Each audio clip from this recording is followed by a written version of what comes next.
Good evening, नमस्कार। Career point के officially YouTube channel पे मैं सुधीर मौर्य आप सभी का स्वागत करता हूं। साथियों, आज की जो हमारी टेस्ट सीरीज़ है वो भारतीय संविधान के एक महत्वपूर्ण यूनिट, कह सकते हैं इसे विविध, क्योंकि हमने अभी तक जितने भी इसके यूनिट्स लिए हुए हैं उन सब का एक मिक्स है ये आज का जो वीडियो है। तो आज की जो टेस्ट सीरीज़ है वो सुपर संडे टेस्ट सीरीज़ के नाम से भी आप जान सकते हैं। और आज की टेस्ट सीरीज़ में हमने ये प्रयास किया है कि आपको भारतीय संविधान से जुड़े हुए महत्वपूर्ण 40 प्रश्नों को हम लोग यहाँ पे आज हल करने का प्रयास करेंगे। तो आज की टेस्ट सीरीज़ के लिए आप सभी तैयार हो जाएं, क्योंकि आज की टेस्ट सीरीज़ में अगर आप 20+ क्वेश्चन भी सही करते हैं तो आप समझिए आपकी स्थिति काफ़ी बेहतर है। तो मैं चाहूँगा कि आज की जो चैलेंजिंग टेस्ट सीरीज है साथियों, उसके लिए आप सभी तैयार हो जाएं। और जितने भी नए स्टूडेंट हमारे इस चैनल से जुड़ रहे हैं वो पहले तो जल्दी से हमारे चैनल को सब्सक्राइब कर दें और उसके बाद लाइव चैट के थ्रू हर एक क्वेश्चन का आंसर कर सकते हैं। ठीक है साथियों, तो हमारी जो आज पहली जो टेस्ट सीरीज चल रही थी जिसमें हम लोगों ने एनसीईआरटी के हर एक क्वेश्चंस को लिया था वो था भारतीय संविधान एवं राज्य व्यवस्था। और आज की टेस्ट सीरीज को हमने आपको पहले ही बताया कि आज जो है वो किसी एक पर्टिकुलर चैप्टर ना होकर बल्कि विविध है, यानी मिसलेनियस के क्वेश्चन, यानी हर एक यूनिट से जुड़े हुए या उनसे अतिरिक्त क्वेश्चन भी हो सकते हैं। तो क्या आप सभी आज की टेस्ट सीरीज के लिए तैयार हैं? आज की टेस्ट सीरीज़ का जो पहला प्रश्न है आपके लिए वो है, निम्न में से किसमें किसी भी प्रकार के आरक्षण का कोई प्रावधान नहीं किया गया है? आपके ऑप्शन है राज्यसभा, जम्मू कश्मीर विधानमंडल, राज्य विधान परिषद या फिर डी ऑप्शन है उपर्युक्त सभी। साथियों, आज के जो प्रश्न हैं वो सभी प्रश्न अपने आप में एक खास प्रश्न हैं, तो आप इनके आंसर और इनमें कुछ भी डिस्क्रिप्शन में जो भी आपको डिटेल मिलता है आप ज़रूर इसे नोट करते चलें। देख सकते हैं आप क्वेश्चन नंबर 1 का जो आंसर है वो है आपका ऑप्शन डी। आप यहाँ ध्यान देंगे कि भारत में विभिन्न वर्गों के लिए आरक्षण का प्रावधान लोकसभा एवं राज्यों की विधानसभाओं में किया गया है, किंतु राज्यसभा, राज्य विधान परिषद और जम्मू कश्मीर विधानमंडल में किसी भी जाति के लिए आरक्षण का कोई प्रावधान नहीं है। अनुसूचित जातियों एवं अनुसूचित जनजातियों को अनुच्छेद 330 में लोकसभा तथा अनुच्छेद 332 में राज्य विधानसभाओं के लिए उनकी जनसंख्या के अनुपात में आरक्षण का उपबंध किया गया है। लोकसभा में अनुसूचित जातियों के लिए 84 एवं अनुसूचित जनजातियों के लिए 47 स्थान आरक्षित किए गए हैं।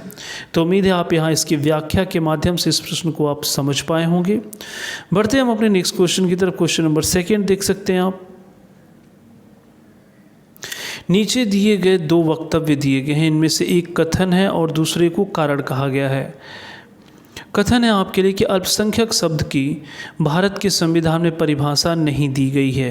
कारण है अल्पसंख्यक आयोग संवैधानिक निकाय नहीं है।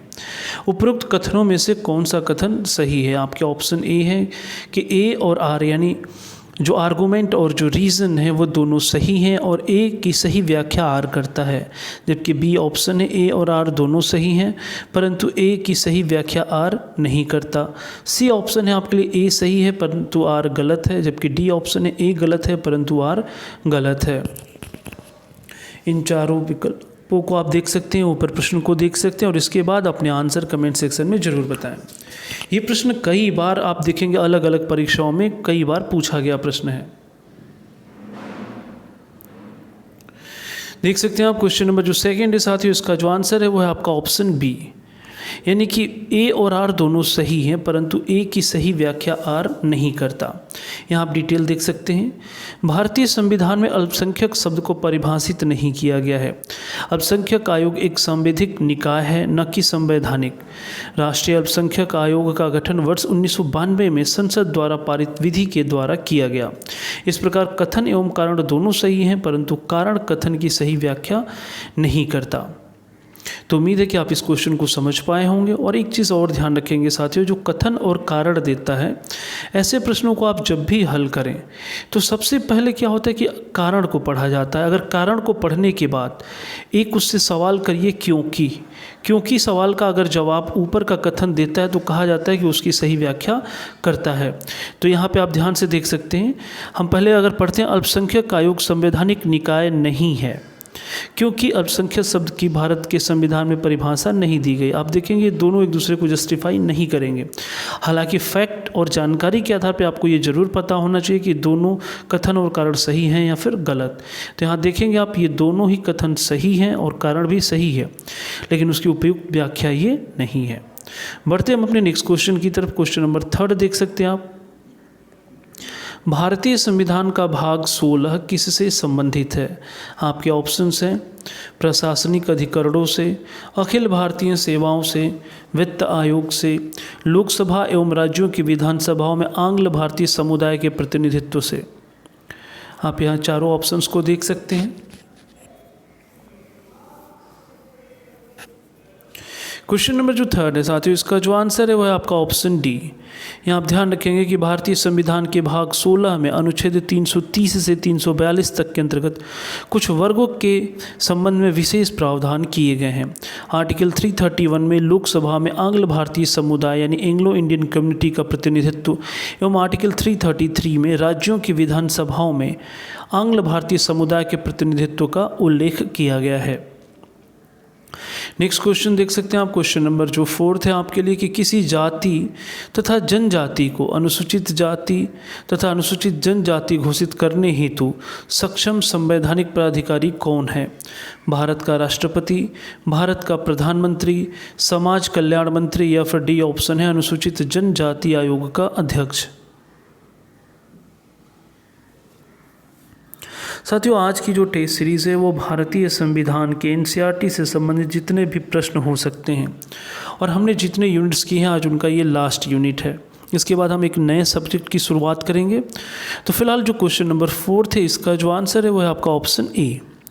भारतीय संविधान के अनुच्छेद 341(1) एवं अनुच्छेद 342(1) के अंतर्गत राष्ट्रपति किसी राज्य या संघ राज्य क्षेत्र के संबंध में राज्यपाल से परामर्श के पश्चात उस राज्य या संघ राज्य क्षेत्र के किसी जाति को अनुसूचित जाति एवं अनुसूचित जनजाति के रूप में अधिसूचित कर सकता है। तो यहाँ आप ध्यान रखेंगे यह शक्ति किसके पास है? राष्ट्रपति के पास। क्वेश्चन नंबर 5 देख सकते हैं आप। ये एक फैक्ट पे आधारित प्रश्न है कि संयुक्त राष्ट्र संघ की स्थापना कब हुई थी? आपके ऑप्शन से 1944, 1945, 1946 या फिर 1947।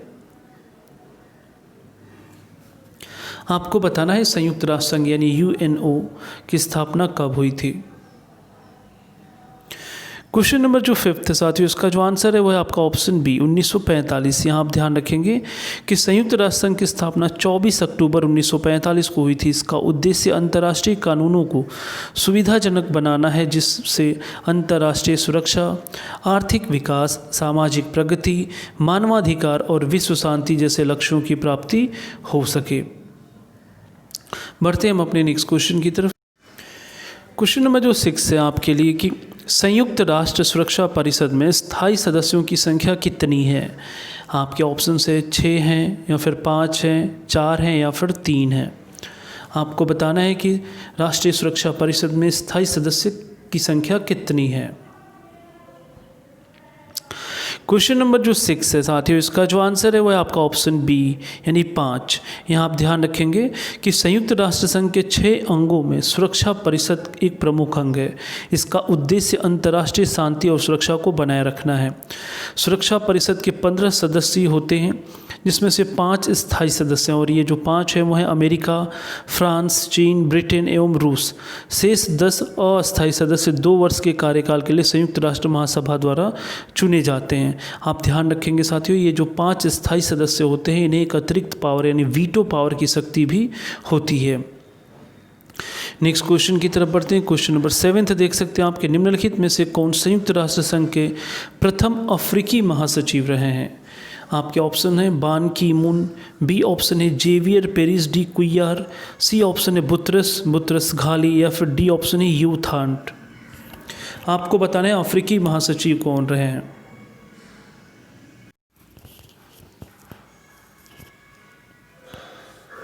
क्वेश्चन नंबर जो 7 है साथियों, इसका जो आंसर है आप देख सकते हैं कि संयुक्त राष्ट्र संघ के प्रथम अफ्रीकी महासचिव कौन थे, तो वो है आपके ऑप्शन सी बुतरस घाली, जो कि मिस्र यानी संयुक्त राष्ट्र संघ के प्रथम अफ्रीकी महासचिव थे। इन्होंने संयुक्त राष्ट्र संघ के 6वें महासचिव के रूप में 1992 से 96 ईस्वी तक कार्य किया। संयुक्त राष्ट्र संघ के वर्तमान महासचिव एंटोनियो गुटरेस हैं। नेक्स्ट क्वेश्चन देख सकते हैं आप, क्वेश्चन नंबर जो 8 है। मैंने कहा था कि आज का जो टेस्ट सीरीज है आपके लिए विविध प्रश्न है।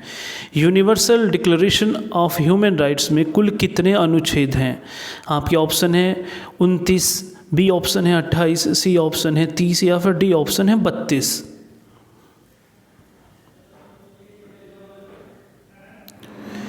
देख सकते हैं आप क्वेश्चन नंबर जो 8 है, इसका जो आंसर है वो है आपका ऑप्शन सी 30। ऐसे प्रश्नों को आप जरूर नोट डाउन कर लिया करें। Universal declaration of human rights अर्थात मानवाधिकारों की सार्वभौमिक घोषणा में कुल 30 अनुच्छेद हैं। इसे संयुक्त राष्ट्र संघ ने 10 दिसंबर 1948 को एडॉप्ट किया था। नेक्स्ट क्वेश्चन देख सकते हैं आप, क्वेश्चन नंबर जो 9 है कि अंतर्राष्ट्रीय न्यायालय का मुख्यालय कहाँ अवस्थित है? आपके ऑप्शन है हेग, न्यूयॉर्क, जिनेवा या फिर पेरिस। साथियों, आपके जो आगामी होने वाले परीक्षा हैं, उत्तर प्रदेश एसआई या फिर बिहार एसआई या फिर दिल्ली पुलिस या फिर जो भी लेखपाल की आगामी परीक्षाएं संभावित हैं, उनके लिए आपको हमारा ये जो टेस्ट सीरीज इस प्लेटफॉर्म पे उपलब्ध है, आप ज़रूर इन्हें देखें। और हमारे जो इतने भी पिछले वीडियो हैं वो हमारे चैनल के प्लेलिस्ट में जाकर आप देख सकते हैं। क्वेश्चन नंबर 9 का जो आंसर है वो है आपका ऑप्शन ए है, वो है हेग। देख सकते हैं आपके अंतर्राष्ट्रीय न्यायालय यानी इंटरनेशनल कोर्ट ऑफ जस्टिस का मुख्यालय जो है वो नीदरलैंड के हेग में स्थित है। इसकी स्थापना संयुक्त राष्ट्र घोषणा पत्र द्वारा 18 अप्रैल 1946 ईस्वी में की गई। नेक्स्ट क्वेश्चन देख सकते हैं आप, क्वेश्चन नंबर जो 10 है आपके लिए कि दलवीर भंडारी से पूर्व अंतर्राष्ट्रीय न्यायालय में निर्वाचित अन्य भारतीय न्यायमूर्ति रहे हैं। आपके ऑप्शन है HK कानिया एवं BN राव, JC शाह एवं AN रॉय या फिर सी ऑप्शन है BN राव, नागेंद्र सिंह एवं RN पाठक या फिर डी ऑप्शन है नागेंद्र सिंह एवं AN रॉय। आप हर एक प्रश्न का आंसर जो भी आप लाइव चैट में दे रहे हैं वो प्रश्न नंबर के साथ विकल्प को केवल एक बार लिखा करें।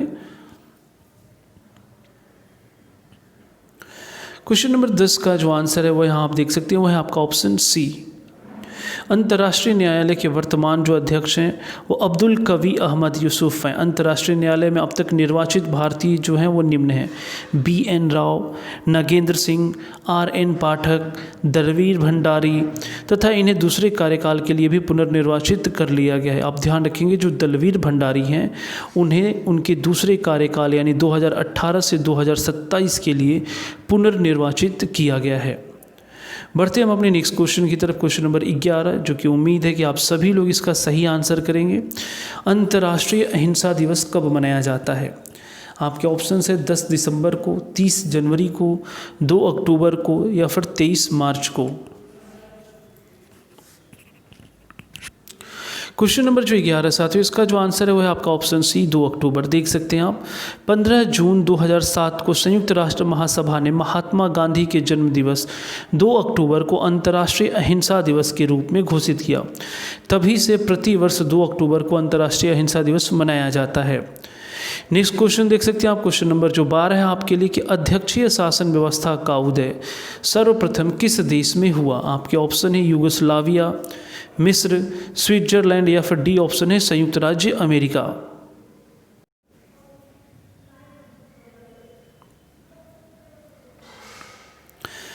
क्वेश्चन नंबर जो 12 है इसका जो आंसर है वह है आपका ऑप्शन डी USA यानी संयुक्त राज्य अमेरिका। यहाँ आप डिटेल देख सकते हैं कि अध्यक्षीय शासन व्यवस्था का उदय सर्वप्रथम संयुक्त राज्य अमेरिका में हुआ। इसमें राष्ट्रपति कार्यपालिका का वास्तविक अध्यक्ष होता है। उसका निर्वाचन जनता द्वारा प्रत्यक्ष रूप से किया जाता है तथा वह एक निश्चित कार्यकाल के लिए नियुक्त मुख्य कार्यपालक होता है। अमेरिकी शासन व्यवस्था में राष्ट्रपति और आम नागरिकों में से अपने मंत्रियों का चुनाव करता है और मंत्री विधानमंडल के सदस्य नहीं होते। इस प्रकार अध्यक्षीय शासन व्यवस्था में कार्यपालिका के स्थायित्व की है, जबकि संसदीय व्यवस्था में कार्यपालिका के उत्तरदायित्व की संकल्पना पर अधिक बल दिया गया है। बढ़ते हम अपने नेक्स्ट क्वेश्चन की तरफ, क्वेश्चन नंबर 13 देख सकते हैं आप। निम्नलिखित कथनों पर विचार कीजिए। पहला जो कथन है आपके लिए कि रूस की संसद को फेडरल असेंबली कहते हैं। दूसरा कथन है रूसी संसद में फेडरल काउंसिल निम्न सदन है। रूसी संसद में उच्च सदन का नाम स्टेट ड्यूमा है। अब आपको इनमें से बताना है कि कौन सा कथन सत्य है। आप चारों ऑप्शंस को देख सकते हैं। ऊपर कथनों पे विचार कर इनका आंसर आप कमेंट सेक्शन में ज़रूर बताएं।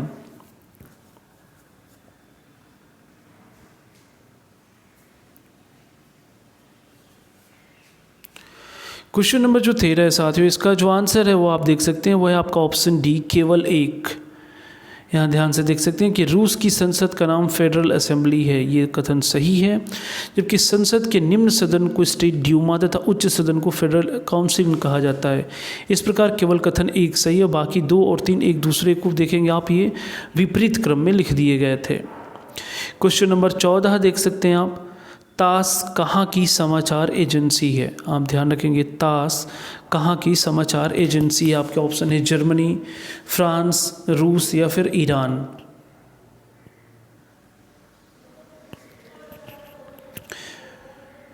आंसर देख सकते हैं आप क्वेश्चन नंबर 14 का जो आंसर है वो है आपका ऑप्शन सी, पूर्व सोवियत संघ यानी रूस की समाचार एजेंसी तास थी।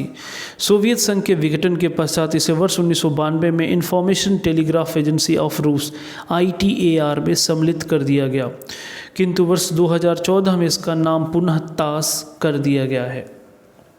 तो यहाँ पे ये कुछ नए क्वेश्चन हैं जो आपके लिए हैं। क्वेश्चन नंबर 15 देख सकते हैं आपकी, चीन की संसद का नाम क्या है।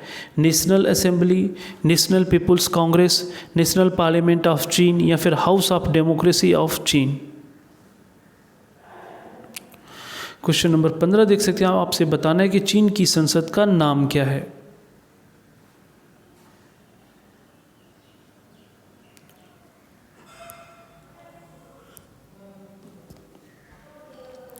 क्वेश्चन नंबर जो 15 है साथियों, इसका जो आंसर है वो है आपका option B, national people's Congress.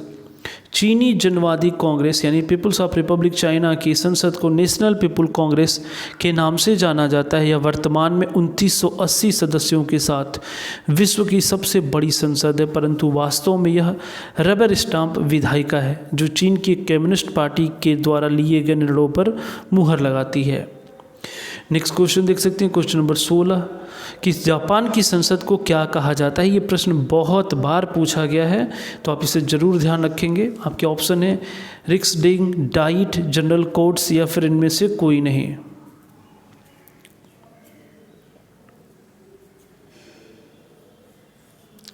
बिल्कुल, क्वेश्चन नंबर जो 16 है इसका जो आंसर है वो है आपका ऑप्शन बी, डाइट। जापान की संसद को डाइट कहा जाता है, जबकि रिक्सडेग जो है वो स्वीडन का तथा जनरल कोर्ट्स स्पेन की संसद का नाम है। क्वेश्चन नंबर 17 देख सकते हैं कि मोसाद क्या है। मौलवियों की समिति, इजराइल की खुफिया एजेंसी, ईरान की संसद या फिर इनमें से कोई नहीं। ये बहुत ही चर्चित नाम है मोसाद। आपको बताना है ये किससे संबंधित है।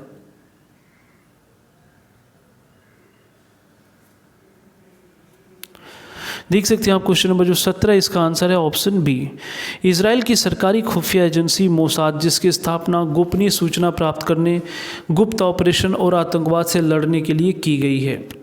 इसे दुनिया की सबसे खतरनाक एजेंसी भी मानी जाती है।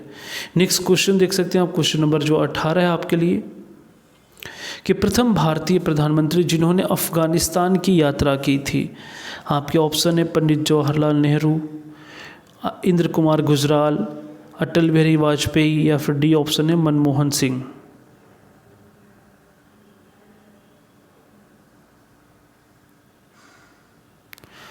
क्वेश्चन नंबर जो 18 है साथियों, इसका जो आंसर है वो है आपका ऑप्शन ए।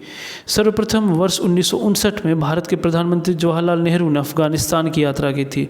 इसके पश्चात इंदिरा गांधी ने वर्ष 1976 में तथा मनमोहन सिंह ने अगस्त 2005 एवं मई 2011 में तथा वर्ष 2016 में प्रधानमंत्री नरेंद्र मोदी ने अफगानिस्तान की यात्रा की। तो यहाँ इस प्रश्न का जो आंसर है वो है आपका ऑप्शन ए। क्वेश्चन नंबर 19 देख सकते हैं आप, जो कि बहुत ही ये भी महत्वपूर्ण प्रश्न है। फोर्थ स्टेट या चतुर्थ स्तंभ क्या है। क्रिकेट टीम का 12वां खिलाड़ी, रेल और हवाई जहाज के अतिरिक्त यातायात का साधन, कृषि क्षेत्र की बड़ी सहकारी संस्था या फिर प्रेस मीडिया।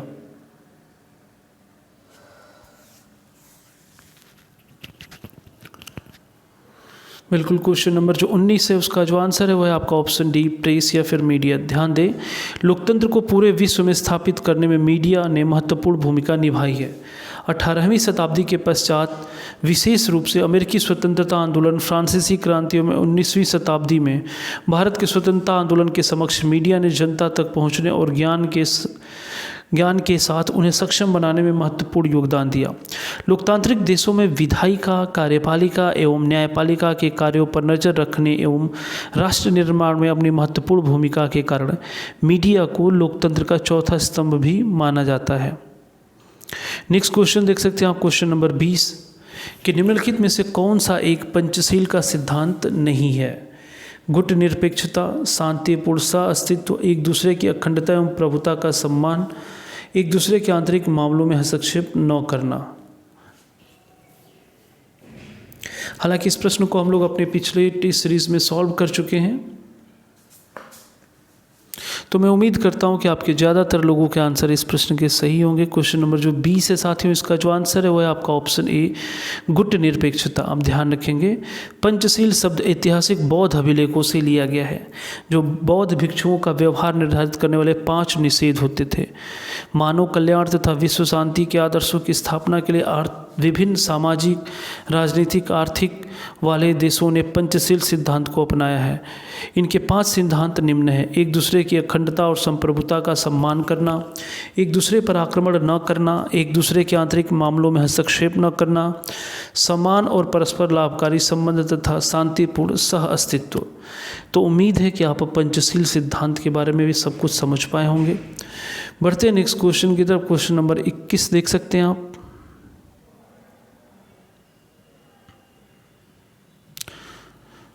यहाँ पे 2 सूचियाँ दी गई हैं, एक तरफ कृत्य कार्य, दूसरी तरफ शपथ एवं प्रतिज्ञान है।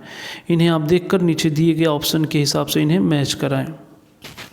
आप सभी अपनी स्क्रीन पे इस क्वेश्चंस को देख सकते हैं और चारों विकल्पों में से अपने सही उत्तर को चुनें।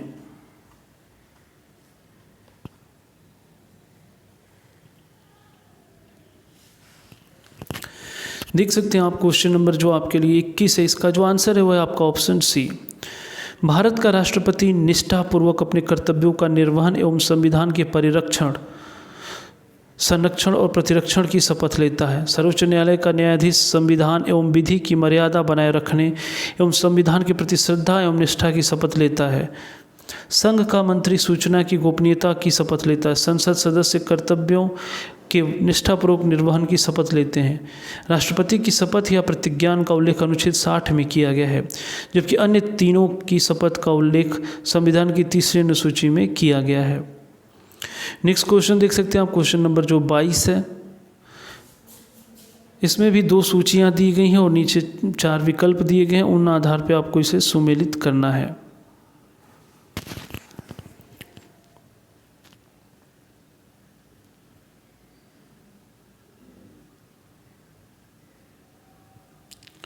देख सकते हैं आप, क्वेश्चन नंबर जो 22 है, इसका जो आंसर है वह है आपका ऑप्शन सी। यहाँ ध्यान रखेंगे, नगेंद्र सिंह 1985 से 1988 तक अंतर्राष्ट्रीय न्यायालय के अध्यक्ष थे। अजीत नाथ राय 1973 से 77 तक भारत के मुख्य न्यायाधीश थे। R.K. त्रिवेदी 1982 से 95 तक तथा भारत के मुख्य निर्वाचन आयुक्त एवं अशोक देसाई 1996 से 1998 तक भारत के महान्यायवादी रह चुके हैं। इस प्रकार इस प्रश्न का जो आंसर है वो है आपका ऑप्शन सी। नेक्स्ट क्वेश्चन की तरफ बढ़ते हैं। आप देख सकते हैं क्वेश्चन नंबर 23 जो है कि निम्नलिखित में से कौन जून 2009 में सृजित भारतीय विशिष्ट पहचान प्राधिकरण के प्रथम महानिदेशक नियुक्त किए गए? मोंटेक सिंह आहलूवालिया, नंदन नीलकेणी, अशोक देसाई या फिर राम सेवक शर्मा?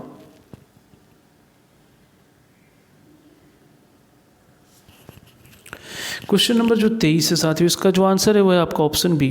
नंदन नीलकेणी जून 2009 में भारतीय विशिष्ट पहचान प्राधिकरण के प्रथम महानिदेशक नियुक्त किए गए थे। वर्तमान में इसके अध्यक्ष जी सत्यनारायण है। मई 2018 तक लगभग 122 करोड़ लोगों का आधार कार्ड बनाया जा चुका है।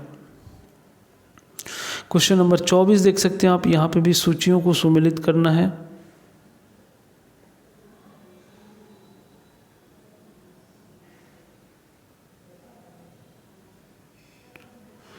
देख सकते हैं आप क्वेश्चन नंबर जो आपके लिए 24 है, इसका जो आंसर है साथियों वो है आपका ऑप्शन ए।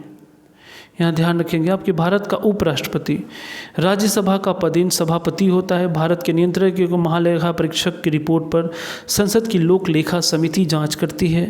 राज्य का महाधिवक्ता उच्च न्यायालय के न्यायाधीश नियुक्त होने की योग्यता रखता है, जबकि भारत का महान्यायवादी लोकसभा की बैठकों में भाग लेता है। नेक्स्ट क्वेश्चन देख सकते हैं आप, क्वेश्चन नंबर जो 25 है। भारतीय प्रेस काउंसिल एक वैधानिक संस्था है, सांविधिक एवं अर्ध न्यायिक निकाय है, न्यायिक संस्था है या फिर परामर्शी संस्था है। साथियों आज की टेस्ट सीरीज में हम लोग लगभग 40 से 41 प्रश्नों को सॉल्व करने वाले हैं, तो आप सभी स्टूडेंट इस वीडियो में ज़रूर शुरू से लेकर अंत तक बने रहेंगे। आपको निश्चित तौर पे कुछ प्रश्न ऐसे मिलेंगे जो आपने पहले नहीं हल किए होंगे, या फिर ये सब परीक्षाओं में पूछे गए प्रश्नों का ही एक संकलन है। क्वेश्चन नंबर 25 का जो आंसर है वो है आपका ऑप्शन बी। भारतीय प्रेस काउंसिल एक सांविधिक एवं अर्ध न्यायिक निकाय है जिसकी स्थापना 4 जुलाई 1966 ईस्वी में संसद में पारित एक अधिनियम के द्वारा की गई थी। इसके वर्तमान अध्यक्ष चंद्रमौली कुमार प्रसाद हैं।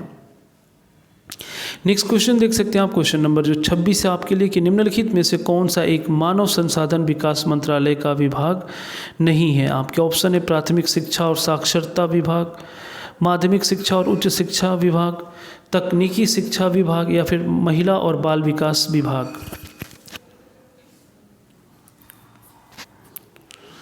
आपको बताना है कि कौन सा मानव संसाधन विकास मंत्रालय का विभाग नहीं है।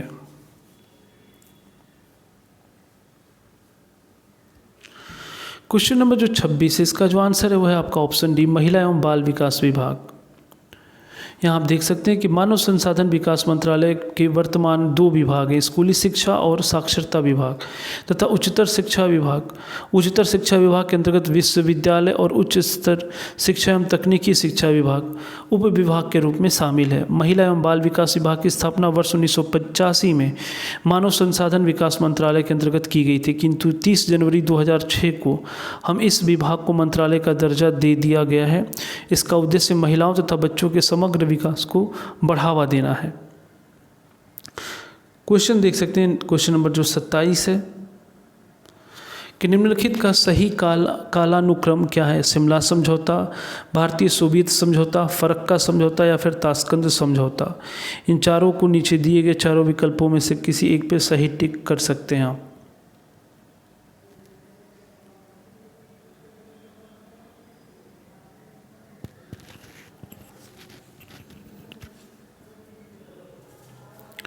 क्वेश्चन नंबर जो 27 है साथियों, इसका जो आंसर है वो है आपका ऑप्शन ए।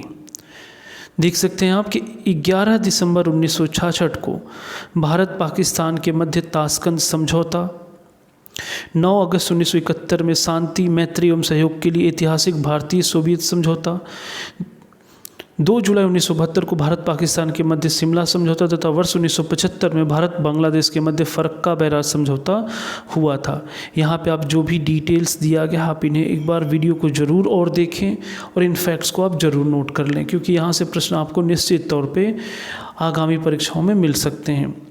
क्वेश्चन नंबर 28 देख सकते हैं आप कि निम्नलिखित युग्मों में से कौन सा एक सही सुमेलित नहीं है। आपके ऑप्शन से एपीको आंदोलन पी हेगड़े, चिपको आंदोलन सुंदरलाल बहुगुणा, नर्मदा बचाओ आंदोलन मेधा पाटकर, शांत घाटी आंदोलन बाबा आमटे।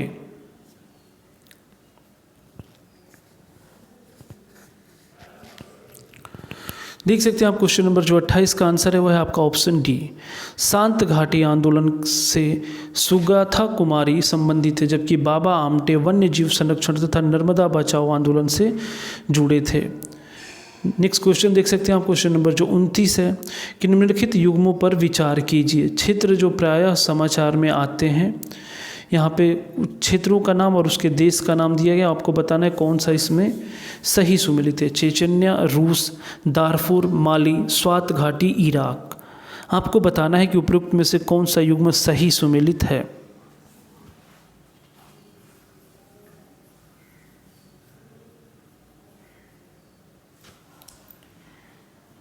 क्वेश्चन नंबर जो 29 है साथियों, इसका जो आंसर है आप देख सकते हैं वो है आपका आंसर ए है, ऑप्शन ए।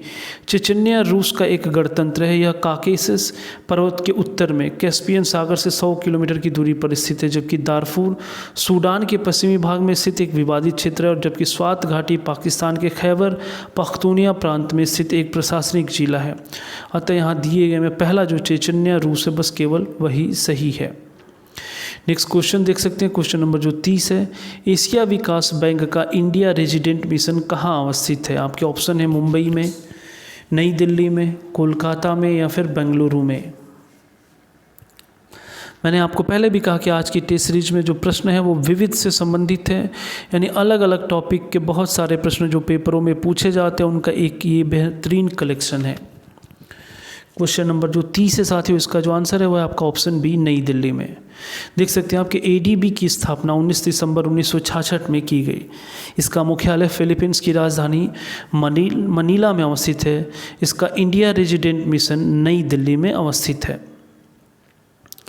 क्वेश्चन नंबर 31 देख सकते हैं आप कि निम्नलिखित देशों पर विचार कीजिए। Denmark, Japan, Russia Federation, United Kingdom, United State of America. उपरोक्त में से कौन से देश आर्कटिक काउंसिल के सदस्य हैं? आपको बताना है कि कौन से देश आर्कटिक काउंसिल के सदस्य हैं।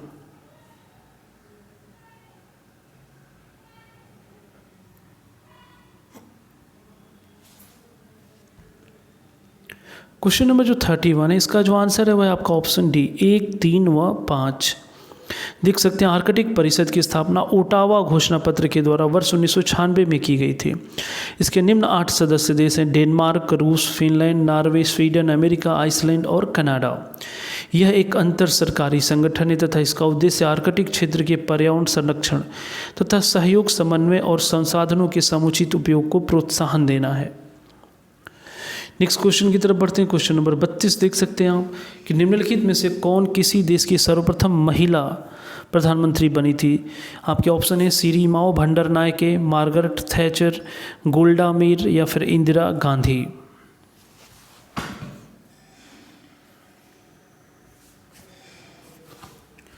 क्वेश्चन नंबर जो 32 है साथियों, इसका जो आंसर है वो है आपका ऑप्शन ए, श्री माओ भंडारनायके। ये वर्ष 1960 में श्रीलंका की प्रथम महिला प्रधानमंत्री बनने के साथ ही ये विश्व के किसी भी देश की प्रथम महिला प्रधानमंत्री बनी थी। नेक्स्ट क्वेश्चन देख सकते हैं आप, क्वेश्चन नंबर जो 33 है कि निम्नलिखित कथनों में से कौन सा सत्य नहीं है? आपके ऑप्शन है politics in India Rajni Kothari का पथ प्रदर्शक शोध अध्ययन है, वित्त आयोग का गठन अनुच्छेद 280 के अंतर्गत किया जाता है, मैडम भीकाजी कामा भारतीय राष्ट्रीय कांग्रेस के प्रथम महिला अध्यक्ष थी, या फिर डी ऑप्शन है इनमें से कोई नहीं।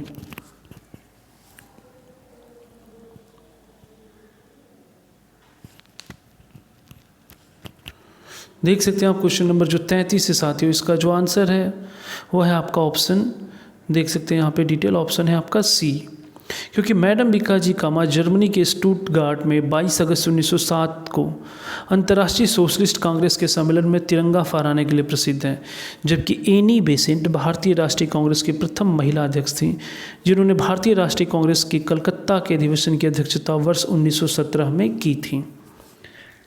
नेक्स्ट क्वेश्चन की तरफ बढ़ते हैं। क्वेश्चन नंबर 34 देख सकते हैं आप कि निम्नलिखित में से कौन विश्व का नवीनतम राष्ट्र है? आपके ऑप्शन है इरिट्रिया, इथोपिया, कांगो गणराज्य या फिर दक्षिणी सूडान। आपको दिए गए विकल्पों के आधार पर ही बताना है कि इन चारों विकल्पों में कौन नवीनतम राष्ट्र है।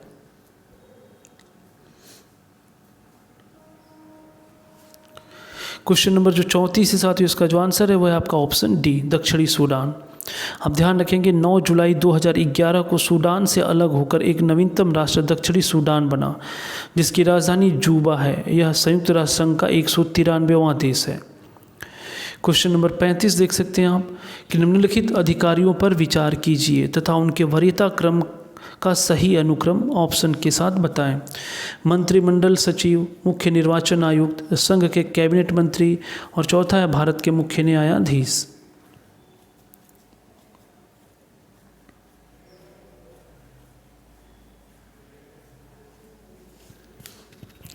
देख सकते हैं आप क्वेश्चन नंबर 35 का जो आंसर है वो है आपका ऑप्शन सी। भारत में प्रोटोकॉल यानी महत्वपूर्ण पदों के पदानुक्रम में विभिन्न पदाधिकारियों और अधिकारियों का वरीयताक्रम इस प्रकार है। भारत के मुख्य न्यायाधीश पहले, उसके बाद संघ के कैबिनेट मंत्री, फिर मुख्य निर्वाचन आयुक्त और फिर मंत्रिमंडल सचिव। अतः इस क्वेश्चन का जो आंसर है वो है आपका ऑप्शन सी। नेक्स्ट क्वेश्चन देख सकते हैं आप क्वेश्चन नंबर 36 की भारत सरकार की वरीयता क्रम में भारत के मुख्य न्यायाधीश के ऊपर कौन आता है। आपके ऑप्शन है भारत का महान्यायवादी, भूतपूर्व राष्ट्रपति, राजदूत या फिर लोकसभा का अध्यक्ष।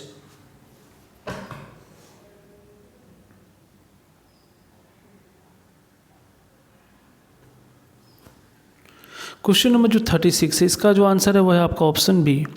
भारत के मुख्य न्यायाधीश से ऊपर वरीयता क्रम इस प्रकार है। आप देख सकते हैं यहाँ सबसे पहले राष्ट्रपति, फिर उपराष्ट्रपति, फिर प्रधानमंत्री, फिर राज्यों के राज्यपाल, फिर भूतपूर्व राष्ट्रपति अथवा उप प्रधानमंत्री। इसके बाद छठे स्थान पर भारत का मुख्य न्यायाधीश एवं लोकसभा अध्यक्ष का स्थान आता है, जो वरीयता क्रम में समकक्ष है।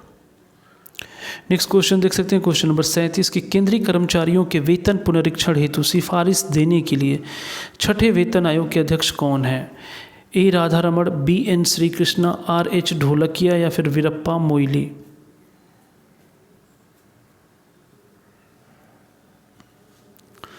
क्वेश्चन नंबर जो 37 है साथियों इसका जो आंसर है वह है option B N Krishna, Shri Krishna. देख सकते हैं छठे वेतन आयोग के अध्यक्ष बी एन श्री कृष्ण थे, जबकि सातवें वेतन आयोग के अध्यक्ष न्यायमूर्ति ए के माथुर हैं। नेक्स्ट क्वेश्चन देख सकते हैं आप क्वेश्चन नंबर 38 कि निम्नलिखित में से कौन संविधानेतर संस्था है। संघ लोक सेवा आयोग, वित्त आयोग, नीति आयोग या फिर चुनाव आयोग। आपको बताना है कि कौन है जो इसमें संविधान से अलग संस्था है। बिल्कुल क्वेश्चन नंबर 38 का आंसर जो है वो ऑप्शन सी है, नीति आयोग। संविधानेतर संस्थाएं वे संस्थाएं होती हैं जिनका उल्लेख संविधान में नहीं किया गया है, अर्थात जिसका गठन कार्यपालिका के द्वारा किया जाता है, जैसे राष्ट्रीय मानवाधिकार आयोग, नीति आयोग, केंद्रीय सतर्कता आयोग आदि। नीति आयोग का गठन 1 जनवरी 2015 को हुआ। इसके अध्यक्ष पदेन अध्यक्ष प्रधानमंत्री होते हैं तथा वर्तमान में इसके उपाध्यक्ष जो हैं वो हैं राजीव कुमार। नेक्स्ट क्वेश्चन देख सकते हैं आप साथियों क्वेश्चन नंबर 39 के भारतीय संविधान में मान्यता प्राप्त भाषाओं की संख्या है। आपके ऑप्शन है 12, 13, 14 या फिर 22।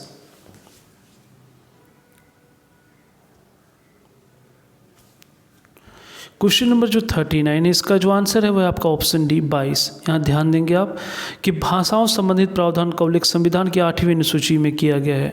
मूल संविधान में कुल 14 भाषाएं थी, परंतु वर्तमान में इनकी संख्या 22 है। आप यहाँ ध्यान रखेंगे 21वें संविधान संशोधन अधिनियम 1967 में सिंधी, 71वें संविधान संशोधन अधिनियम 92 में कोंकणी, नेपाली और मणिपुरी एवं 92वें संविधान संशोधन अधिनियम 2003 के द्वारा बोडो, डोगरी, संथाली एवं मैथिली को 8वीं अनुसूची में शामिल किया गया है। ये सब क्वेश्चन इधर के जो भी एग्जाम होंगे उनके लिए भी आपको ये इक्वली ही इम्पॉर्टेंट है। आज की टेस्ट सीरीज का आप देख सकते हैं क्वेश्चन नंबर जो 40 है, जो आज की टेस्ट सीरीज का हम लोग इसको लास्ट क्वेश्चन रखते हैं कि भारतीय संविधान सभा में निम्न में से कौन सा दल शामिल नहीं था। भारतीय राष्ट्रीय कांग्रेस, मुस्लिम लीग, साम्यवादी दल या फिर हिंदू महासभा।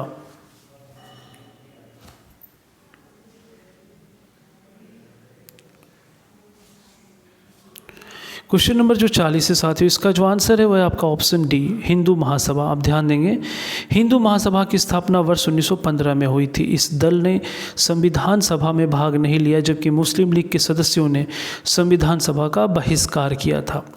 तो उम्मीद है आप यहाँ एक्सप्लेनेशन के माध्यम से जितने भी महत्वपूर्ण 40 प्रश्नों को आज हम लोगों ने सॉल्व किया उसे आप समझ पाए होंगे। उनके कुछ जो इम्पॉर्टेंट फैक्ट हैं उन्हें आप ज़रूर नोट करेंगे, और इसके साथ साथ हमारे जितने भी वीडियो इसके पहले भी अपलोड है और ये भी आप इन्हें 1 से 2 बार और देख लेते हैं तो निश्चित तौर पे आपके ये प्रश्न कभी भी दोबारा अगर पेपरों में पूछे जाते हैं साथियों तो आपसे कभी भी गलतियां नहीं होंगी। साथ ही साथ आज की टेस्ट सीरीज़ में आप लोग अभी तक बने रहें और आगे भी जो हमारे वीडियोस आपके लिए आने वाले हैं, अब हम लोग किसी एक नए यूनिट यानी नए सब्जेक्ट से शुरुआत करेंगे और उसके हर एक टॉपिक को कवर करेंगे। हमने अभी तक भारतीय संविधान के जितने भी इम्पोर्टेंट टॉपिक हो सकते थे उनको कवर करने का प्रयास किया। और आपको हमारा आज का जो टेस्ट सीरीज, आज के जो प्रश्न हैं, उसमें आपके कितने प्रश्न सही हुए आप कमेंट सेक्शन में ज़रूर बताएं। इसके साथ साथ आपको आज की टेस्ट सीरीज कैसी लगी इसके बारे में आप अपनी राय ज़रूर रख सकते हैं। ठीक है साथियों, तो आज के टेस्ट सीरीज के लिए हम लोग इतना ही रहने देते हैं। नेक्स्ट डे एक नए टॉपिक के साथ, नए प्रश्नों के साथ आपसे दोबारा मुलाकात होगी। तब तक के लिए धन्यवाद। जय हिंद।